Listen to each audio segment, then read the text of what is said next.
사도행전 21장 8절 9절입니다. 또 이튿날 바울의 일행인 우리가 떠나서 가이사랴에 이르러서 그 7사람 중에 하나인 복음 전도자 빌립의 집에 들어가 그와 함께 머물렀더라.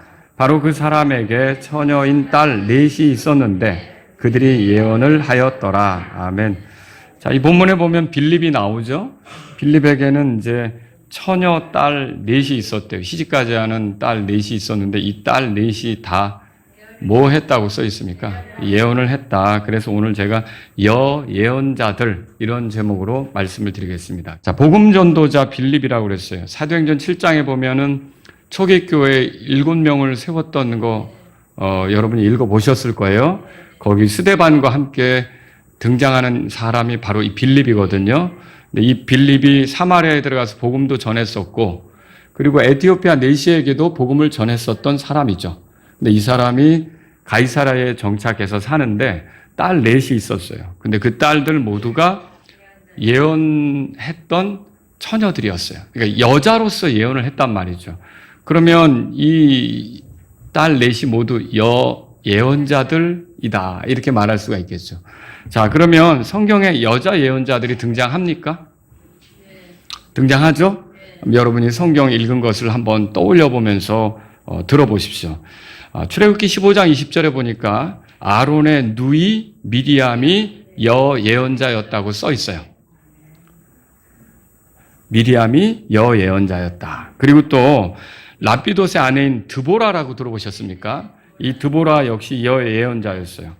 이 드보라는요, 예언자일 뿐만 아니라 예언자일 뿐만 아니라 사사였어요. 그러니까 재판관이죠. 사람들이 사무엘에게 와서 자신들의 문제를 꺼내놓고 이럴 땐 어떻게 하면 좋겠습니까? 하면 사무엘이 율법의 말씀을 가지고 이게 하나님이 기뻐하시는 거다. 이렇게 알려주고 또 어떤 것들을 판결해 주었던 것처럼 똑같이 이 드보라도 그런 일을 했어요. 그래서 사사기 4장 5절에 보면 이스라엘 자손은 그녀에게 나와서 재판을 받았더라. 이렇게 써 있어요. 그리고 드보라도 예언자인 거죠. 그리고 유다에서 마지막 신앙 부흥을 주도했던 왕이 있어요. 요시야 왕이라고. 이 요시야 왕이 어느 날 모세가 기록한 율법을 발견해서 신하들이 그걸 가져왔죠. 그걸 낭독하게 했는데 들어보니까 내용이 심각한 거예요. 자신의 백성이 하나님의 뜻대로 살지 않으면 하나님께서 흩어버리신다는 내용들이 들어있는 거거든요. 그게 너무 두려워서 이거에 대해서 좀 주님께 여쭈어라. 이게 지금 이 말씀대로라면 우리나라가 심각한 상황 속에 있는데 우리 왕국이 굉장한 어려움에 처했는데 한번 주님께 여쭈어라 그랬더니 그 신하들이 찾아간 사람이 누구냐면 훌다라고 하는 여자였어요. 이 훌다도 역시 예언자죠. 그래서 이 훌다가 그 요시야 왕이 보낸 신하들에게 요시야에게 이런 말을 전하라고 주의 말씀을 주죠. 뭐라 그랬냐면 들어보세요. 이곳을 대적하고 또 이곳의 거주민들을 대적하는 하나님의 말씀들을 들을 때 내 마음이 부드러워져서 하나님 앞에서 너 자신을 낮추고 내 앞에서 너 자신을 낮추며 옷을 찢고 내 앞에서 울었으므로 나도 내 말을 들어노라. 주가 말하노라. 보라, 내가 너를 내 조상들에게로 거두어 드리리니 내가 평안히 내 무덤으로 거두어질 것이요. 또 내가 이곳과 바로 이곳 거주민들에게 내릴 모든 재앙을 내 눈이 보지 아니하리라. 역대기야 34장 27절 28절에 써 있어요. 하나님께서는 유다에 재앙을 내리시기로 정하셨거든요. 왜 재앙을 내리시는 거죠? 이 유다 사람들이 하나님의 백성임에도 불구하고 우상 숭배에 빠졌고 하나님의 말씀을 존중하지 않는 거예요. 하나님이 예언자들을 부지런히 보냈는데도 듣지 않고 고집스럽게 가니까 마침내 하나님께서는 어떤 결정을 내리셨느냐? 이들을 흩어버리시는, 재앙을 내리시는, 다른 나라로부터 침공을 받아서 완전히 주저앉게 만드는 그런 이제 계획을 하신 거죠. 그런데 이때 요시야에 대해서는 네가 이 말씀을 낭독할 때 듣고 내 마음이 아주 낮아져서 옷을 찢고 이렇게 슬퍼했던 걸 보니까 너는 그 재앙을 보지 않게 하겠다. 그럼 그 전에 데려가신다는 거죠. 그런 것들을 우리가 보게 되는 거예요. 또 우리가 요즘 이사야서 공부하는데 이사야도 예언자에게 들어가 아들을 낳아요. 이사야서 8장에 써 있어요. 근데 이 여예언자 이름은 써 있지 않아요. 근데 이 여예언자가 이사야를 통해서 낳은 아들의 이름은 써 있어요. 뭐라고 써 있냐면 마헬 살랄 하스바스. 들어보셨어요? 이사야서 8장 3절에 나오죠. 그럼 여기서 마헬은 뭐냐면 속히 급하게, 살랄은 노략 전리품, 그리고 하스는 서두르다, 바스는 약탈 노획물.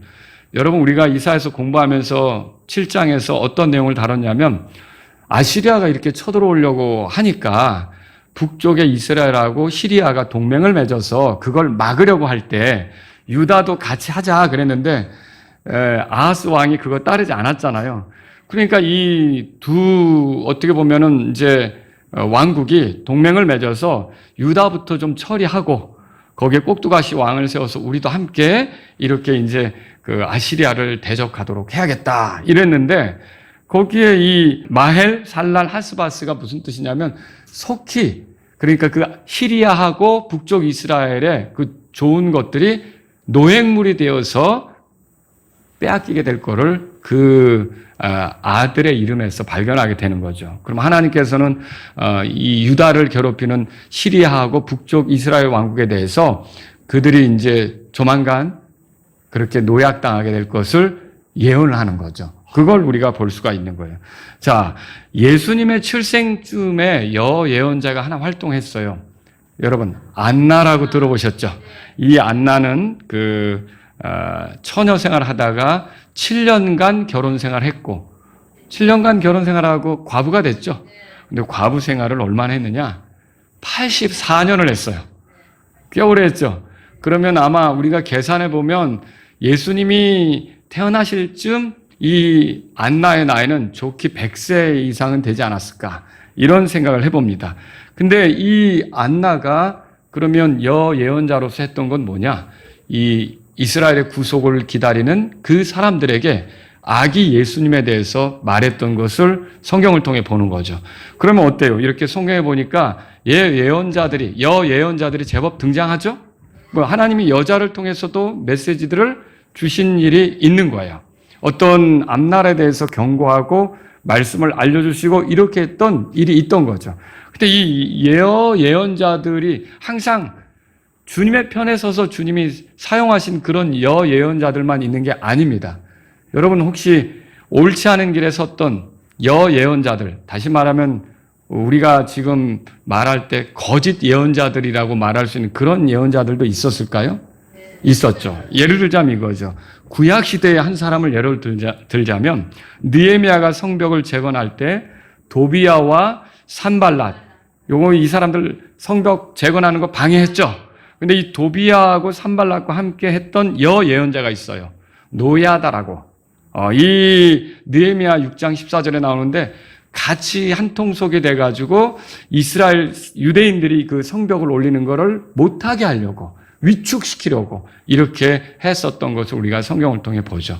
자, 구약 시대의 한 예를 들었다면 신약 시대 예를 들어볼게요. 신약 시대에는 여러분 이세벨이라고 들어봤어요? 이세벨은 또 어디 나오죠? 구약에도 나오는데 그건 아합 아내는 구약이죠. 근데 제가 지금 신약 얘기하려고 그러잖아요. 계시록 2장에 보면 그 이세벨이 나옵니다. 근데 그 두아디라 교회 안에 이세벨이라고 하는 여자가 있었는데 이 여자가 여예언자로서 주님의 종들을 가르치고 미혹하고 행음하게 하고 우상들에게 희생물로 바친 것을 먹게 했어요. 그게 2장 20절에 써 있어요. 그리고는요, 그러니까 말씀도 가르친다면서 오늘날 참 이게 문제예요. 큰 교회, 이름만 되면 알만한 큰 교회 목사가 수년 동안 이렇게 부정한 일을 했다는 것이 알려져서 지금 이게 난리가 났잖아요. 우리 한국의 기독교계가 어떻게 그럴 수 있는가, 이렇게 타락할 수 있는가. 근데 여기 이 당시에도 여자가 그런 예언자 노릇을 하면서 남자들하고 이렇게 음행을 했던 거예요. 행음을 저질렀던 거죠. 그런데 회개할 여지를 주었는데도 계시록 2장 21절에 보니까 그녀가 회개하지 않았다고 그랬어요. 그래서 22절에는 뭐라고 썼느냐? 주께서는 그녀를 침상에 던져 넣는다 그랬어요. 그럼 그 말은 무슨 뜻이에요? 그녀가 행음을 일삼는데 사용했던 그 침상에 아예 그 병들어 눕게 만드는 거죠. 그 하나님께서 주님이 그 일을 하신다는 것을 말씀하셨고요. 그리고 3절에 보니까 그녀의 자녀들을 사망으로 죽이신다 이렇게 성경에 써 있어요. 그러면 여러분 여예언자가 다 좋은 사람만 있는 건 아니라는 것을 우리가 성경을 통해 보게 되는 거죠. 자, 이렇게 볼 때 하나님의 뜻과 상관없이 가서 예언하는 사람들이 있습니까? 있죠. 그런 걸 우리가 거짓 예언자들이라고 그러잖아요. 예레미야 23장 21절에 보니까 내가 이 예언자들을 보내지 아니하였으나 그들이 뛰어갔으며 내가 그들에게 말하지 아니하였으나 그들이 예언하였도다. 그 주님이 거짓 예언자들에 대해서 화가 나셔서 예레미야를 통해 말씀하신 게 나온다는 거죠. 그러니까 분명히 성경에는 예언자들이 있는데 남자들만이 아니라 여자들도 있었고 여자들 가운데는 정말 주님이 쓰신 사람도 있었고 그렇지 못한 거짓 예언자들도 있었다. 이렇게 정리해 볼 수 있는 거죠. 그럼 여러분 남자든 여자든 예언자들이 하는 일이 뭡니까? 이거는 이제 크게 두 가지로 정리할 수가 있어요. 첫 번째는 뭐냐면요. 앞으로 일어날 일을 미리 말하는 거예요. 자, 이런 예언을 할 수 있도록 만든 능력이 그 사람 안에 있습니까? 아니죠. 이거는 그 사람에게 그 말을, 메시지를 줘야 하는 거잖아요. 근데 그 말을 주고 메시지를 주는 분이 누굽니까? 주님이시죠. 근데 주님은 어떻게 앞날을 미리 말씀하실 수가 있죠? 예, 영원하시잖아요. 모든 걸 알고 계시잖아요.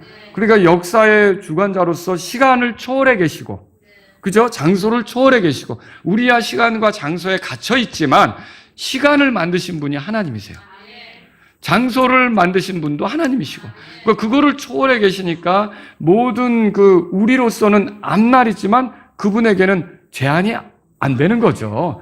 그분은 그것에 대해서 미리 알려줄 수 있는 거죠. 그래서 이제 미리 앞날에 대해서 예언자들을 통해 말하도록 허락하시는 거예요. 그래서 오늘 성경 말씀에 보면 거기에 그 밑에 10절에 아가보라고 하는 사람 나오죠?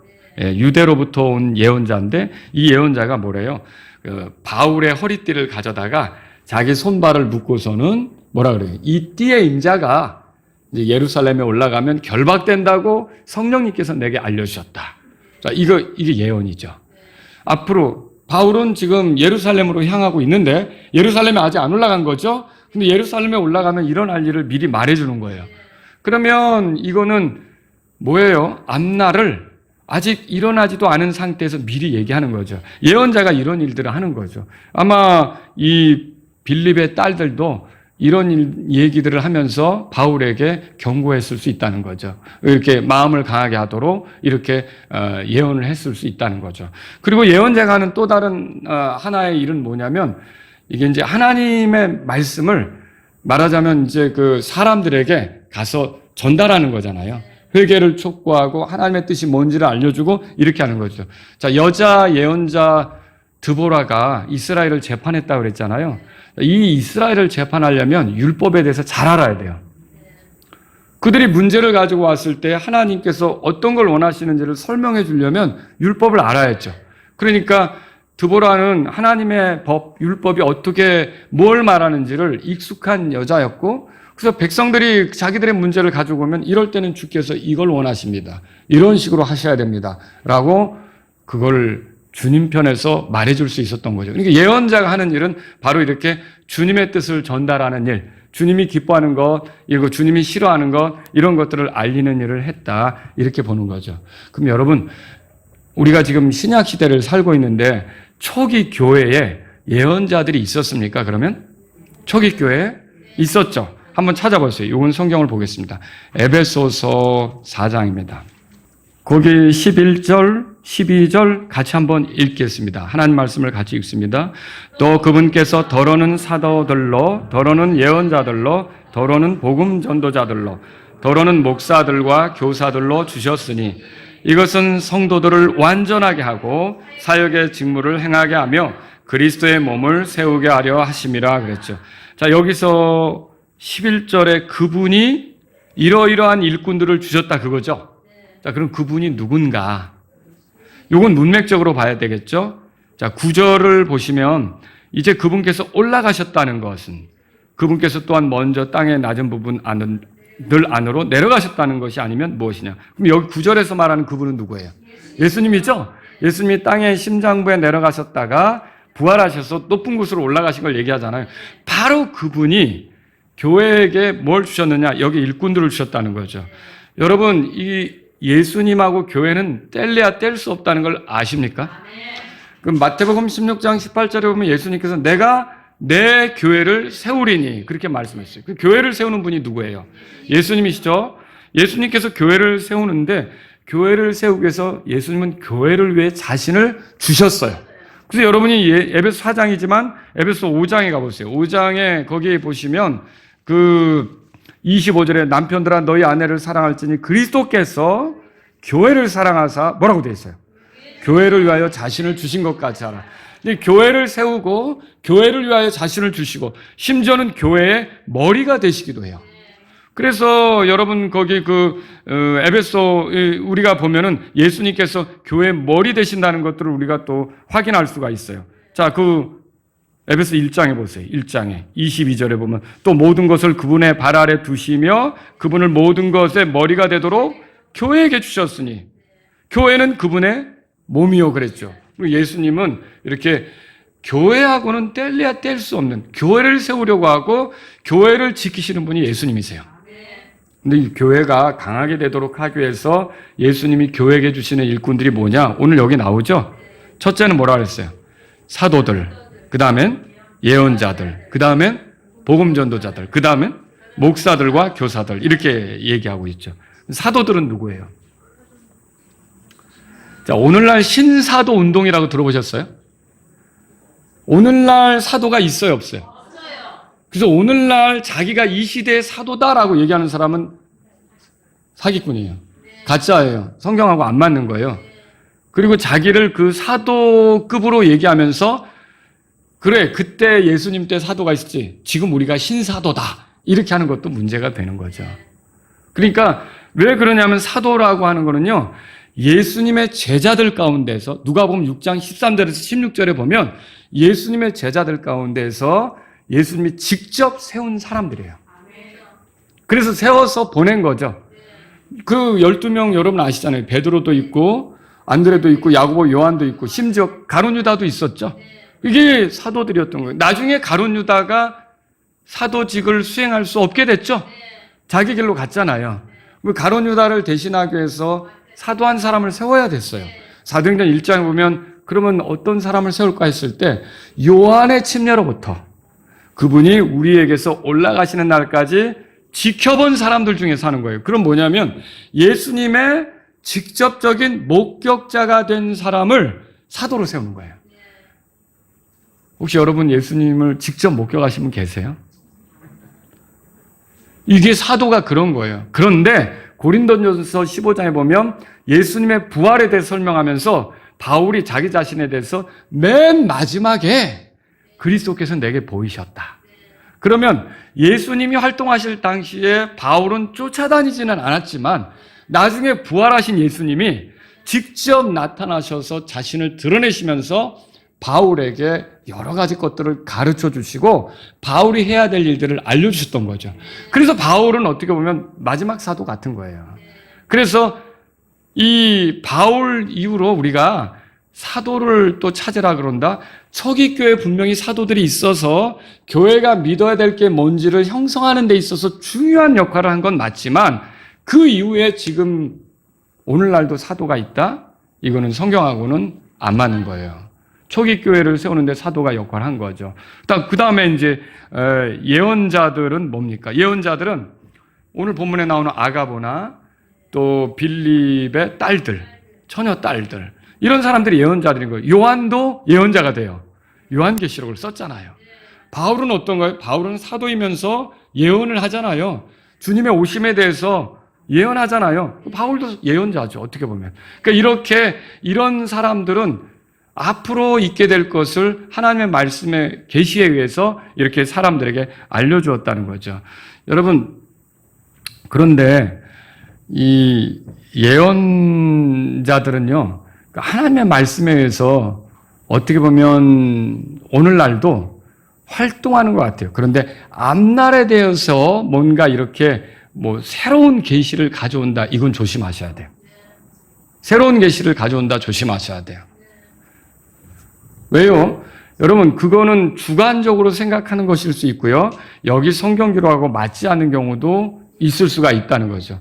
그러면 사람들에게 혼란을 줄 수가 있는 거죠. 그렇죠? 그래서 그걸 조심하셔야 돼요. 근데 여기서 제가 아까 예언한다는 의미가 앞날을 미리 얘기하는 것이 있다 그랬잖아요. 근데 이렇게 앞에서 또 하나님의 뜻을 얘기해 주는 것이 될 수도 있잖아요. 거기에 예언의 의미도 있다 그랬잖아요. 근데 여러분, 제가 예언을 하나 오늘 하겠습니다, 그러면. 긴장되시죠? 무슨 예언을 할까? 자, 여러분은 이 땅에 죄인으로 살아왔다는 걸 인정하시죠? 예수님이 아니시라면 지옥에 갈 수밖에 없었던 심각한 죄인이라는 걸 인정하시죠? 내 힘으로는 구원받을 수 없다는 것을 절감하셨죠? 근데 하나님께서 나를 사랑하셔서 이 땅에 구주 예수 그리스도를 보내셨다는 걸 믿으시죠? 그리고 예수님이 나의 죄 때문에 죽었고 묻혔고 부활했다는 걸 믿으시죠?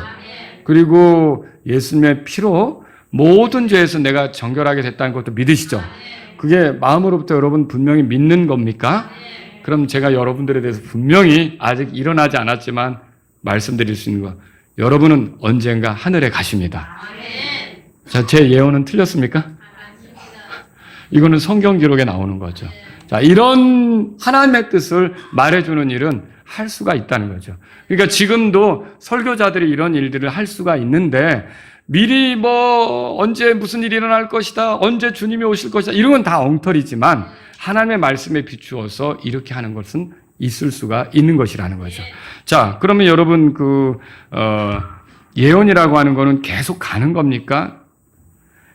고린도전서 13장 8절에 보면 이런 말이 있어요. 그 뭐냐면 사랑은 결코 없어지지 아니하나 예언들은 있을지라도 없어질 것이요 그랬어요. 예언이 없어질 때가 언제일까요? 예언이 성취되면 물론 그걸로 인해 우리가 하나님이 신실하시다, 능력이 있으시다, 이 신뢰할 만한 분이시다, 이런 것들은 확인할 수가 있어요. 근데 그 예언이 이루어지도록 기다릴까요? 예를 들면 예수님이 오실 것에 대한 예언을 우리가 가지고 있잖아요. 그럼 예수님이 오셨어요. 그럼 계속 그 예언을 붙잡고 어서 오시옵소서, 오시옵소서 합니까? 다시 오시면 끝나는 거죠. 그 예언은 그러니까 우리에게서 이제 어떻게 보면 주님이 놀라운 일을 하셨다는 걸 확인할 수는 있지만 우리가 그거 붙잡고서 빨리 와달라고 할 필요는 없게 되는 거죠. 예언도 사라지는 거예요. 그런 걸 우리가 보는 거죠. 자, 그리고 복음 전도자가 나오죠. 복음 전도자는 스데반이나 빌립 같은 사람이 복음 전도자죠. 초기 교회에 부지런히 복음을 전하는 일에 열심을 냈던 사람들이고 오늘날로 말하면 선교사나 교회를 개척하는 일들을 하는 그런 어떤 교회 개척자, 목사 이런 사람들이 다 복음 전도자에 해당한다고 할 수가 있겠죠. 그런 교회 개척자. 그리고 여기 마지막으로 목사들과 교사들이 있어요. 이 사람들은 뭐예요? 교회 안에서 목양하고 가르치는 사람들을 얘기하는 것이다. 이렇게 정리하면 되겠죠. 자, 이런 부류가 있어요. 자, 그러면 여기에 이제부터 여러분이 잘 들으셔야 되는데 예언자들이 있었기 때문에 바울은 오늘날 교회 안에서 여자 목사나 여자 설교자를 인정합니까? 어떻게 될까요? 아니, 예언자가 있는데 왜 여자 목사가 없어? 그거 이상하게 가르치시네. 이렇게 말할 수가 있는 거죠. 어떤 사람들은. 자, 오늘날 남녀 평등 아니야? 왜 남자만 목사를 해? 하나님이 그렇게 불공평해? 여자도 목사를 할 수 있는 거지? 이렇게 말할 수 있는 사람도 있다는 거죠. 그러면 비록 예언자가 초기 교회에 있기는 했어도 과연 성경은 뭘 말하는가? 고린도전서 14장에 가보세요. 고린도전서 14장. 그래서 사실은 우리 교회도 여자 목사님이 될 뻔한 분들이 좀 있으세요. 그런데 이제 하나님의 말씀을 따라서 그것을 이제 포기한 분들도 있는 거죠. 내가 원함이 있다 할지라도, 사실 오늘 이게 설교의 주제예요, 오늘. 내가 원함이 있다 할지라도 하나님이 말씀으로 허락하지 않으면 나는 물러나야 돼요. 맞습니까? 나는 그걸 강력히 원하더라도 하나님께서 그걸 기뻐하지 않는다 그러면 나는 거기서 멈춰야 되는 거예요. 돌아서야 되는 거예요. 그걸 우리가 이 말씀을 통해서 배워야 된다는 거죠. 자, 그럼 고린도전서 14장 찾으셨으면 거기 34절부터 보겠습니다. 34절, 35절인데 바울이 교회에게 하는 말입니다. 같이 한 목소리 읽어보죠. 너희의 여자들은 교회들 안에서 잠잠하게 하라. 이는 그들이 말하는 것이 허락되지 아니하였고 다만 율법도 말하는 것 같이 그들이 순종하도록 명령을 받았기 때문이라. 또 만일 여자들이 무엇을 배우고자 하면 집에서 자기 남편에게 묻게 할지니 이는 여자들이 교회 안에서 말하는 것이 수치스러운 일이기 때문이라. 아멘이십니까? 자매님들 아멘이시죠? 네. 근데 여기 보세요. 여기서 잠잠하라라는 말이 34절에 나와요. 그 다음에 말하는 것이 허락되지 않았다. 그 말도 나와요. 그럼 이게 교회 생활할 때 입도 뻥끗하지 말라 이겁니까? 아니에요. 이제 주일날 교제 다 마치고 4층에 가서 이렇게 하라는 거예요? 아니죠. 이거 그 얘기가 아니에요. 여기서 말하는 건 뭘 얘기하는 거예요?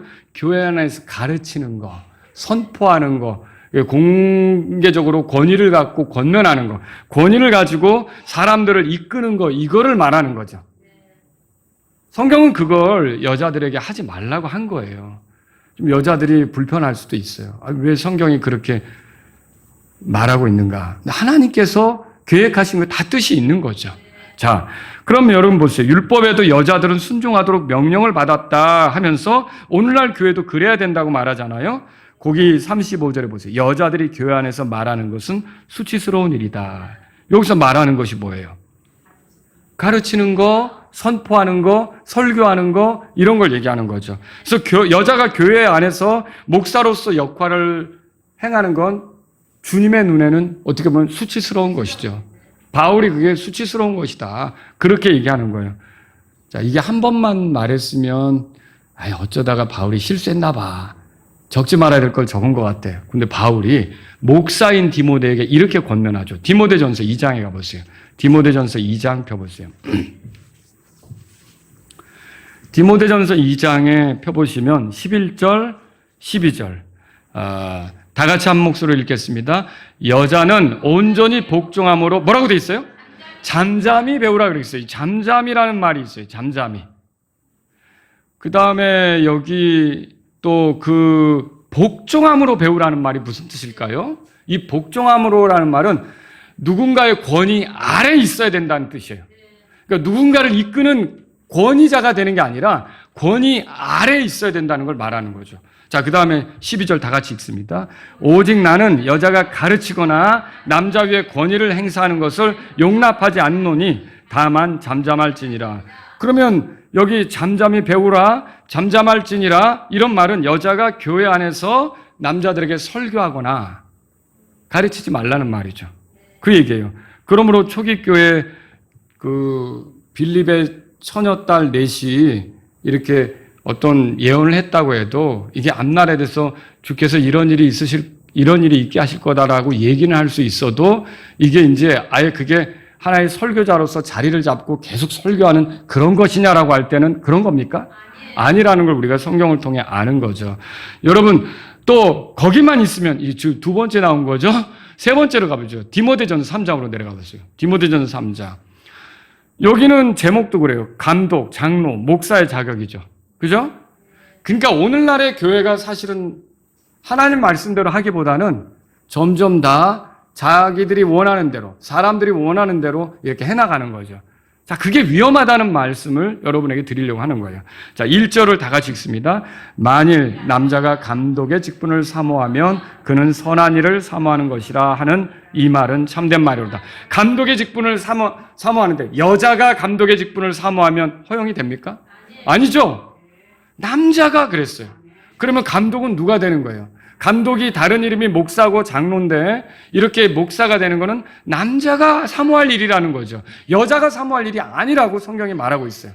뿐만 아니라 2절을 보면 그러므로 감독은 반드시 비난받을 것이 없으며 한 남편의 아내이어야 하고 그렇게 돼 있어요. 한 아내의 남편이어야 하고. 그 남편이란 말이 뭘 말하고 있어요? 남자가 목사를 하는구나를 명확히 말해주고 있는 거죠. 거기서 끝나지 않습니다. 여러분 4절. 자기 집을 잘 다스려 자기 자녀들을 모든 위험으로 복종시키는 자가 목사를 할 수 있다는 거죠. 그죠? 그리고 5절을 다 같이 읽습니다. 왜냐하면 만일 남자가 자기 집을 다스릴 줄 알지 못하면 어떻게 그가 하나님의 교회를 돌볼 수 있겠느냐. 남자가 자기 집을 잘 다스릴 줄 못하면 어떻게 하나님의 교회를 돌보겠냐. 그러면 남자가 다스린다는 거는 쉽게 말하면 누가 가장이에요? 남편이 가장이죠. 좀 여자가 그게 불편할 수 있어도 성경은 남편이 결국은 집안을 다스리는 가장이고 모든 책임이 있다는 걸 말해주고 있는 거죠. 그러면 이런 역할을 잘할 때 그 사람이 목회도 할 수 있는 거다라고 성경이 말하는 거예요. 그럼 이런 구절들을 볼 때 남자가 목회자가 되는 게 맞아요? 여자가 목회자가 되는 게 맞아요? 남자죠. 남자가 설교하는 게 맞아요? 여자가 설교하는 게 맞아요? 남자죠. 그러니까 이게 여자가 설교한다, 여자가 목사가 된다, 이건 아니라는 것이죠. 지금 그렇게 하는 데도 있지만 우리가 성경을 믿는다면 그렇게 할 수는 없다라는 거예요. 그거 자꾸 타협해 가는 거죠. 여러분, 그러면 여기서 우리가 생각해 볼게요. 여자는 그러면 가르칠 수가 없는가? 어때요? 여자는 교회 안에서 가르칠 수가 없는가? 가르칠 수 있죠. 어떤 경우입니까? 첫째는 여자들은 교회 안에서 어머니처럼 아이들을 가르칠 수가 있어요. 여러분, 그 어머니 윤익의 영향으로 디모데가 성장한 거 아시죠? 그리고 잠언에는 1장 8절에 이렇게 써 있어요. 내 어머니의 법을 저버리지 말라. 그러니까 어머니가 자녀들을 지도하는 거잖아요. 그런 것처럼 교회 안에서 어린 아이들을, 어린 학생들을 이렇게 어머니처럼 돌아보며 가르칠 수가 있다는 거죠. 그리고 또 어떤 경우입니까? 디도서 2장 같은 데 보면 한번 찾아보세요. 디도서 2장에 자, 3절 보세요. 3절. 연로한 여자들도 이와 같이 그들이 거룩함에 합당한 행동을 하도록 하고 거짓 비방자가 되지 말며 많은 포도 음료에 자기를 내주지 말고 디도서 2장 3절이에요. 선한 것들을 가르치는 자가 되도록 하라. 이것은 그들이 그랬어요. 그들은 3절을 따라보면 연로한 여자들이죠. 이 연로한 여자들이 젊은 여자들을 가르쳐 맑은 정신을 가지고 자기 남편을 사랑하며 자기 자녀들을 사랑하고. 그러니까 예를 들어서 뭐 자매반이 있다 그러면 나이 든 여자가 젊은 여자들을 가르칠 수가 있는 거죠. 우리가 뭐 주일학교를 뭐 반이 성도들이 많아져서 이제 뭐 혼자 된 자매님들만 따로 클래스를 한다. 그러면 거기서 어떤 여자분이 또 가르칠 수가 있는 거죠. 이렇게 할 수가 있다는 거예요.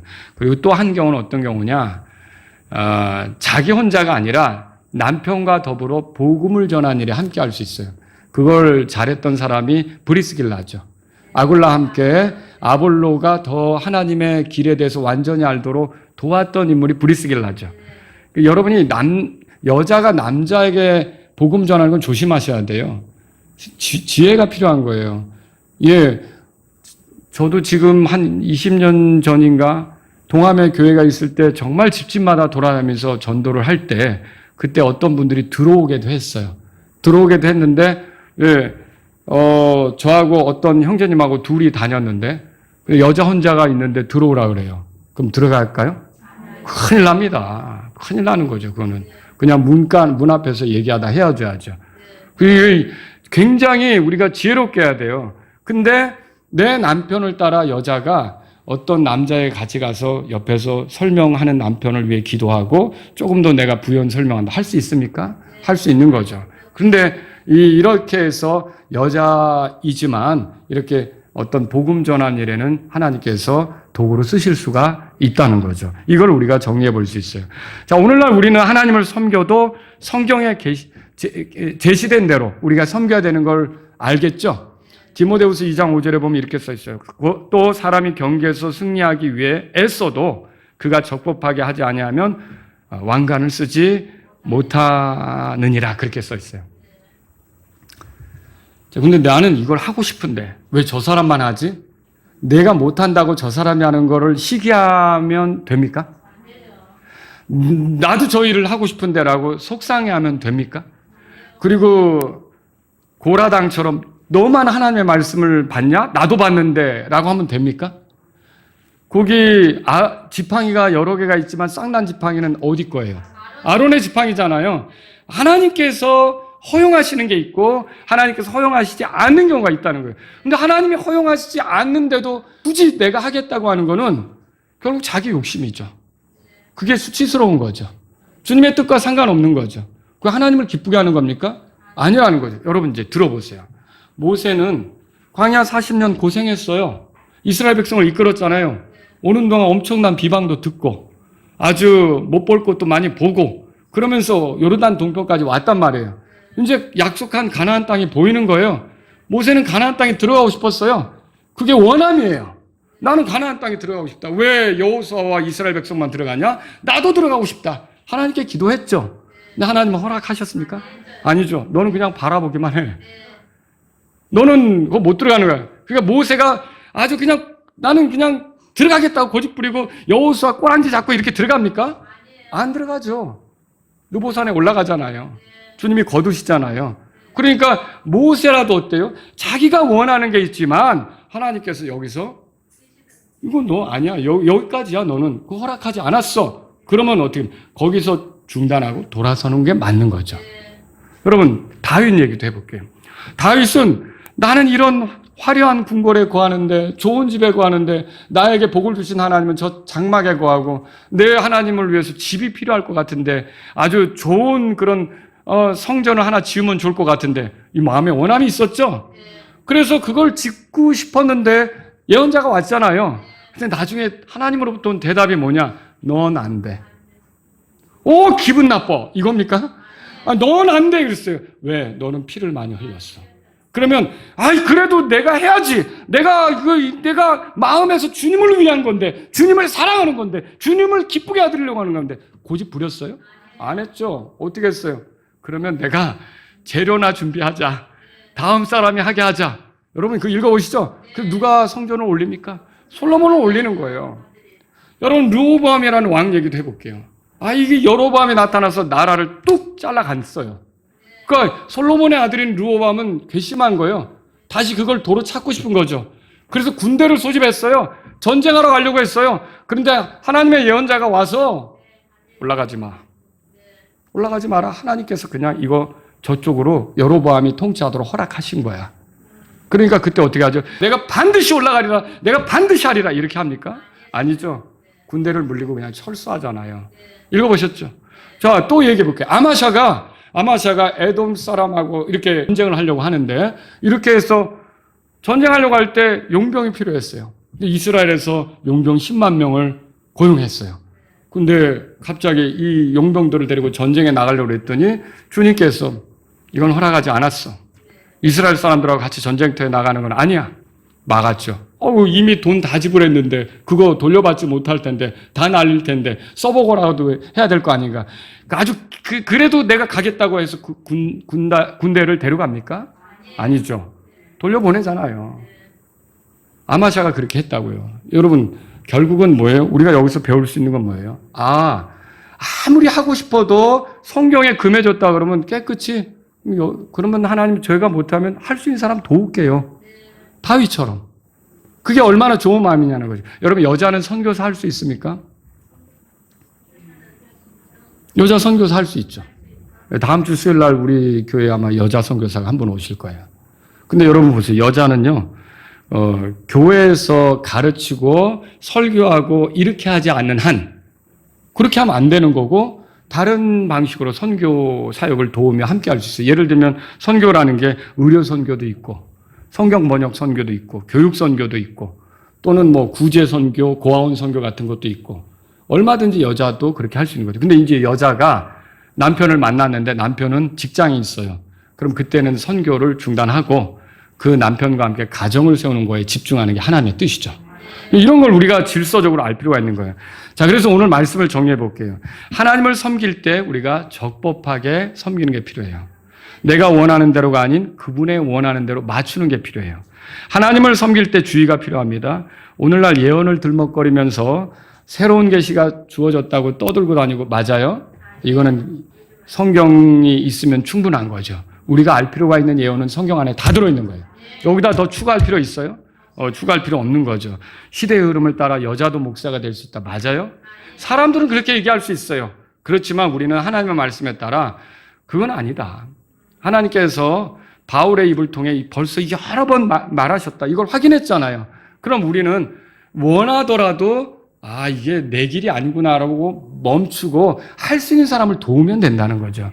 거기다가 나는 못하게 됐다 시기하고 분내고 질투하고 왜 너희들만 하느냐 이렇게 하는 거는 하나님의 뜻이 아닌 거죠.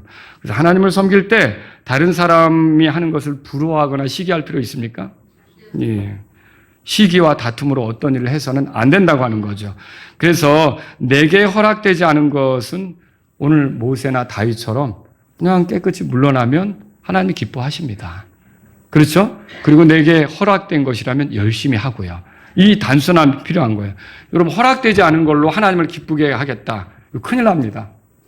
아론의 두 아들이 하나님이 허락하지 않은 이상한 불을 가지고 들어갔어요. 결말을 읽어보셨죠? 여러분, 우시아라고 하는 왕이 하나님이 허락하시지 않은 걸로 자기가 제사장 아니잖아요. 향은 제사장이 드릴 수 있잖아요. 근데 왕이라는 위치에서 하나님을 좀 기쁘게 붙다고 자기 방법으로 향을 가지고 들어갔는데 그거 하나님 기뻐하셨어요? 그게 심각한 잘못이라는 걸 알려주기 위해서 나병이 들었죠. 그리고 통치를 못하게 됐잖아요. 여러분, 이런 것들을 우리가 볼 때 내가 원하는 대로, 내가 하고 싶은 대로 하나님을 섬기는 게 아니라 꼼꼼하게 성경을 보면서 이 하나님이 허용하신 건가? 이게 내가 넘어가면 안 되는 것이라고 말씀하시는가?